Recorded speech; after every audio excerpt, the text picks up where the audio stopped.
back here. Thought I'd kind of show you what's going on. I've been having some questions about quail. This is my first time, hatching quail out, so I am not an expert, but I am reading up on it and learning. I had 5 of them hatch out.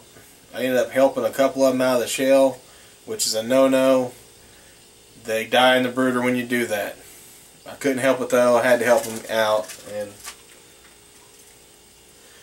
you guys are squirrely. I'm telling you, they're a lot squirrelier than chicks. But for a brooder, all I'm using is a tote that I've cut a window into, so I can kind of see what's going on. I've only got 2 left out of the 5. Like I said, 2 of them I helped out, they died, and then one of them his legs weren't right, so he died. But what I learned is, I did kind of get in a hurry and I just threw them in there with my chicks, but not this time. I'm just doing quail only on this next hatch. I ended up opening up seeing where a couple of my quail had poked their nose through and then died. So I had more than 5 that, were just that close. It's that close to being there. So, but today I'm going to work on my brooder. Every week you're supposed to back the light off a little more and get them a little more used to the outside temperature, which is summertime. So 3 to 4 weeks they ought to be. I can put them in a pen, and I got a pen ready for them. Just, something by themselves to get them a little bigger before I put them in with the other quail. What I'm going to do today is pretty soon they're going to start wanting to fly, so I'm going to cover this top. So I'm going to just cut this out and put chicken wire on here so I can lay my light on it and they can't fly up and hit the bulb. So, just doing a little work right now, getting ready for when they get a little bigger. Right now they're not bad. They're not really, jumping around or nothing. But I can tell, as squirrely as these little suckers are, they will be. But I got some eggs ready to put in the incubator. I'm going to turn my incubator on, leave it running for a day. I just cleaned it out from the last time, and I used vinegar and water and just cleaned it up real good. You don't want any nasty. I mean, that temperature is perfect for growing bacteria, so you don't really want to. You want to get it clean.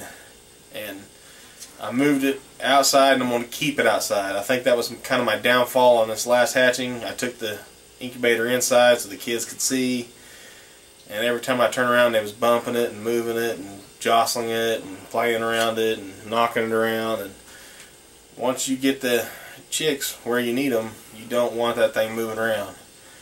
They're getting in position to come out, and if you move it, it can throw them off. So keeping it outside, away from everything, and I'll let the kids see them when I get them in this thing. But today, I'm working on this. Alright, so this is what I come up with just a piece of chicken wire and some zip ties and a knife. I just cut that out. Now, next week when I need to back that off of them a little more and they start getting a little flighty, I can just put this on top, like this, and put the light right on top of there, and it'll work just fine. They can't fly up and hit it that way. Like I said, learn as I go. I've learned a couple things. The food, I'm using poultry feed, chick starter. That's what I feed my quail out there, and it does just fine for them. They produce a lot of eggs. If you want to beef it up a little bit, you might add some corn to it, that chipped corn or whatever that you buy to fatten up your chicks. I'll be getting some of that here pretty quick. And my light, I got it shining off to one side so that the left side doesn't have a lot of light on it. The right side has more light, so they can warm up over here. If they get too hot, they can stroll over there out of the heat lamp and be a little cooler. But they need to be pretty warm beginning. Bad thing about these quail is the eggs are they're spotted and dark. You just can't see nothing in them. You can't candle them like a chicken egg. So, but it only takes them 16 days to come out, and they're there. So the only way, I mean, if they go bad, you can smell it. As soon as you open up your incubator, you'll smell, man, there's something bad in there, and then you just smell the egg. And I was able to find one bad egg. I only had one egg go bad in the incubator with the quail, and I smelled it right away, got rid of it, kept going, because you don't want that. You definitely don't want that smell in there. So anyway, you ask about the quail. We're learning together, and I'm taking you with me, because I am no quail expert, that's for sure. But we're going to try it, and Coturnic quail, I hear, are the best to start with. They're easier than any other quail. So, well, as you can see, that's how we're set up now. Got our quail still roaming around there doing good. This is going to work out real great, because, man, that big one, he's really getting up there, so I'm going to have to clip his wings pretty soon. I'm going to be switching over to this bowl for water here pretty quick. Their food dish is just a flat dish, so they can really get in there and get it. And like I said before, all I'm feeding them is poultry mix, or chick starter, which is what the guy that traded me the quail, he feeds his all year round.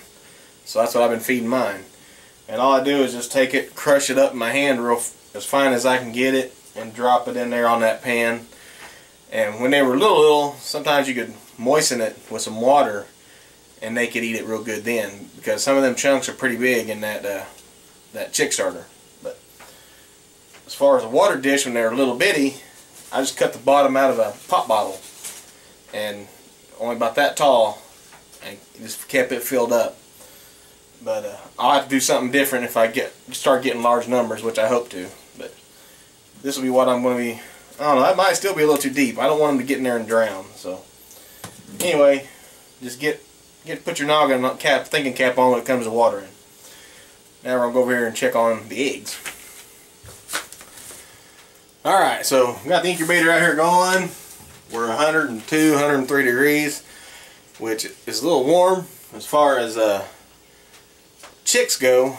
But from what I've been reading to quail, of course, like I said, it depends on what you're reading and who you're talking to, what kind of incubator, but from what I kind of gathered is a forced air incubator is a 99.5, just like the chicks, which is what I had them quail on, and they had some of them hatched out. But I also heard steel air incubators got to be a little warmer, between 102 and 103. Well, it's going to get hotter in here as the day goes on, so I'm going to pull this plug because I know it's going to need it. And I've been keeping it in between 99.5 and 102, trying to keep it in that little bit of a range. You know, I'll try and hatch them out a little warmer. Maybe that'll help. Maybe I'll get a better hatch. So, like I said, reading up on it, I'm learning with you guys. I'm taking y'all with me. That sounds, I mean, I'm going to try that out. This incubator, especially out here in the shop, it gets hot and it cools down in the evening, so I check it about 4 or 5 times a day. Once in the morning, you know, once in the afternoon, once in the evening, and sometimes I'll get up late and come out here and check on it in the middle of the night. I'll get up sometimes and stroll out here. That's about the only time it feels good this time of year, middle of the night. But I just keep an eye on it, and every time I come out here, I've heard, you know, like I said, there's other people say roll them around, or, you know, flip them, roll them around. I just kind of roll them every three times a day. Some people say 4 times a day. So just whenever I'm out here checking the temperature, I'll roll them around, make sure they all roll at least once, and we'll see what happens. You know. But anyway, this is kind of a video response for the questions I've been getting about quail. If you're just starting, then you're not too far behind me, because I just started. I mean, I've had my quail for about a year, for over a year now. It'll be just about a year, we're close to a year right now.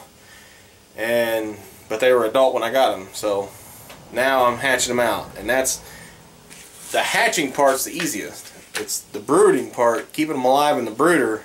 That's the challenge. So don't get impatient. Keep learning, keep learning, keep learning, and you know, just keep trying. So.